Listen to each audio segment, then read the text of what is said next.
Kia has leveled up.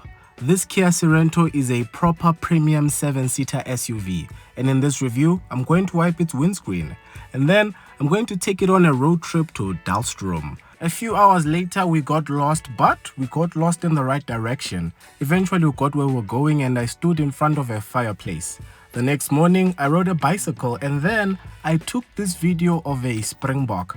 I have a lot of things to tell you, so allow us to get started. First things first though, allow me to introduce the sponsor of this video, Cars.coza.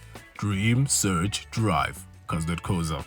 I love saying that. For those of you who don't know, Dalstrom is a town in Mpumalanga, or as some of my friends call it, Mpumalanga. Anyway, it's about 2.5 hours from Boksburg, so it's not that far. When I got the Kia Sorento, I told PA this car needs a road trip, and that's exactly what we did. Fortunately, I was off that weekend, so in the evening, we packed our bags and we went straight to Dalstrom. Now, to avoid disappointing you later, allow me to tell you the price of this car. This top spec Kia Sorento all-wheel drive SXL, comes in at over 1.1 million rand, so now you know. Speaking of knowing, even though we knew there was a tollgate on the way, for whatever reason, we did not bring money for a tollgate. So when we saw the tollgate approaching, we just started panicking. We turned down the volume, we started asking each other, hey, guys, search for coins. Yo, we spent time here, we took that lady's time, but we managed to put together some coins and we were back on our way. So we continued our journey. Hey, what's up, man? What's happening? We continued our journey, and this brings me on to the fuel consumption. The claimed fuel consumption is 6.8 liters to the 100, but during my road trip, I averaged around 8.1 liters to the 100. The Kia Sorento comes with a 2.2 liter turbo diesel engine, which is paired with a 8-speed DCT gearbox. In terms of power, it produces 148 kilowatts and 440 Newton meters of torque. While those are decent numbers, there are times where you feel it needs a little more power, especially when you're still picking up speed. But once you get to those highway cruising speeds, it just settles. It's an all-wheel drive, so it's extremely stable. To make your driving life a bit easy, you have a head-up display which also shows you your blind spot monitoring. In fact, there are reminders about blind spots all over this Kia. On the mirrors, there is a blind spot indicator. On your digital instrument display, there is a blind spot indicator. So if you bump someone on your blind spot, you just wanted to. And even if you want to, the car will stop you because it has blind spot collision avoidance, so you have no excuse. It has plenty of safety features. You have rear cross traffic alert, you have forward collision avoidance assist, you have adaptive cruise control with lane keep assist, and 6 airbags. Kia did not hold back on the features and spec on this car. Well done, Kia. Well done. As you can see, it was getting dark, really dark, but fortunately, we had just arrived in Dalstrom.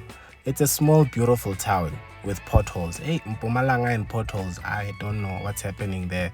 Anyway, the GPS told us to keep on driving. So we listened and we kept on driving because it's the GPS. But the GPS was wrong. After a while, it said you have arrived.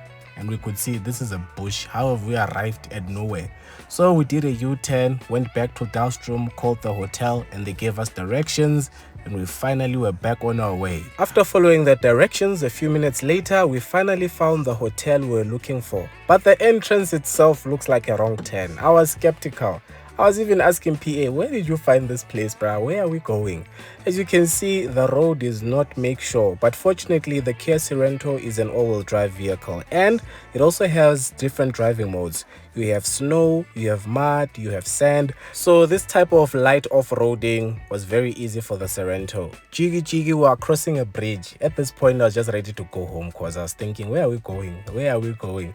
Anyway, while we're here, the lights. Kia Sorento's lights are excellent. As you can see, even in a forest, on a bridge, in a road you don't know, you'll see exactly where you're going. It gives you confidence. Eventually we go to the hotel, which gives me the perfect opportunity to show you the ambient lighting in the Kia Sorento. So if you buy this car, this is what it looks like at night.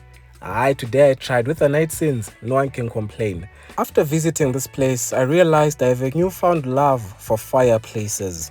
Fireplaces are cool. All houses should have fireplaces, I'm just saying. Anyway, the next day we continued on with the Kia Sorento review. As you may have noticed, the first half of this review focused on the driving. Now we're moving on to the looks, the practicality, the interior, and the cost of ownership. So please, let me know in the comments, what are your thoughts on the looks of the Kia Sorento? While you think about it, if you haven't liked this video, please like. If you haven't subscribed, please subscribe. Support local YouTube, guys. It's the right thing to do. We are on the road to 80,000 subs by, let's say March. So yeah, please share the channel on WhatsApp. Let your friends know there's a Mr. How Much on YouTube. Coming back to the review, this top spec model comes with 19-inch alloy wheels. I wouldn't mind 20s and 21s, but they were going to affect the ride quality, so I guess this works. The rear of the Sorento is definitely my favorite part. Ask me why. I'll tell you. Those vertical LED tail lamps, they just tell you where this car was designed. Can you guess? Yes, the United States of America. That's why the Kia Sorento looks so American and a bit different from the other Kia models. Moving on to the interior, 10.25-inch touchscreen with Apple CarPlay, Android Auto. I'm not a fan of the design there. I don't know what's happening, but your climate control buttons are separate, which is a nice touch. And while the Sorento has wireless charging, you don't get wireless Apple CarPlay and Android Auto. You have to use cables. Your seats are heated and cooled. To change between your gears, you will use that rotary gear shift. There's another smaller one to change between your different driving modes, slot for your cups, and this massive center armrest. How many Vaselines can you fit in this armrest? Yes, because it's huge. Those big Vaselines too, not even the small ones. As for the steering wheel, it's heated. Behind it are some pedal shifts. It's a multi-function steering wheel which is wrapped in leather. Feels really good to hold. Right behind it is a digital instrument display. All the information you'll need, you'll find it right there.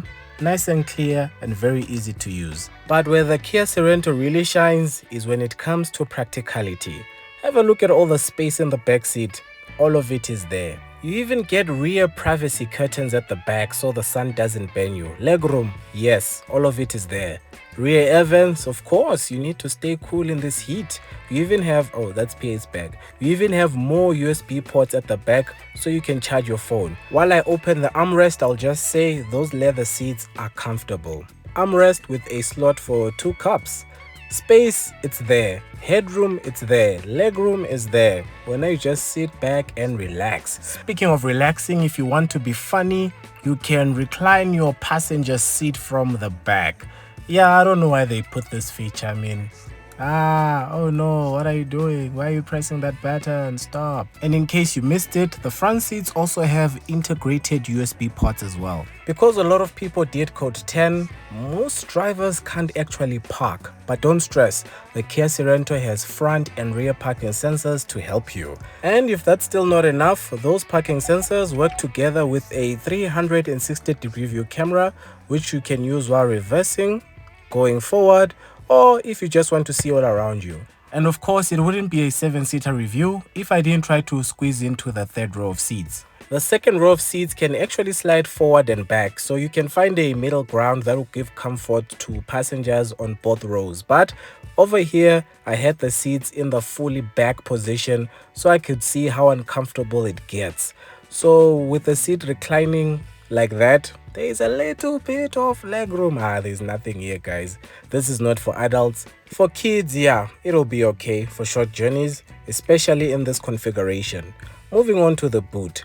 The Sorento has an electric tailgate. Of course, it's over R1 million. But even with all 7 seats up, there's still plenty of space to squeeze in 2 average-sized bags. And depending on your needs, you can easily fold those extra 2 seats and create more space for you to sit in the boot and chill. And unlike other 7-seaters, the Sorento has a load cover, which comes in handy when you want to hide your bags from people who like seeing what's in other people's cars. Proper stuff. Thank you, Kia Sorento. So then, how much will all this cost you? Well, this top spec Kia Sorento all-wheel drive SXL comes in at 1,118,995 Rand. On finance, you're looking at 21,877 Rand over 6 years at 12% interest. A full tank of diesel will cost you 1,862 Rand at the current diesel price. By the way, this car has a proper panoramic sunroof and a 12-speaker Bose sound system. How did I miss that? Very important. If you got an insurance premium of 4,000 Rand, it will bring your total cost of ownership to 27,739 Rand. In terms of your warranty, you get a 5-year unlimited kilometer warranty and you get a 6-year 90,000 kilometer maintenance plan. But before you leave, there are 3 things I want to talk about. Number 1, the pricing of the Sorento. Where do you guys stand? Are you saying the 1.1 million is justified or you think it's a bit much? On my end, while I understand that car prices are bad, my only concern with the Sorento is that at its price, it comes up against other SUVs that are technically not even in its segment. I mean, you start looking at the Isuzu MUX, the Toyota Fortuner, the Ford Everest, and the list goes on. So let me know where you stand and what you would buy with 1.1 million Rand. Second thing I want to talk about is the name. I've decided to name this Kia Lindiwe. On the topic of names, I just want to give a shout out to Sibua, Joseph, and Francis. If you're wondering who they are, well, they are the 3 members of this channel. Thank you for supporting local YouTube. As promised, I'll post some behind the scenes videos for you guys. Thank you, thank you, thank you. Third, Cars.coza.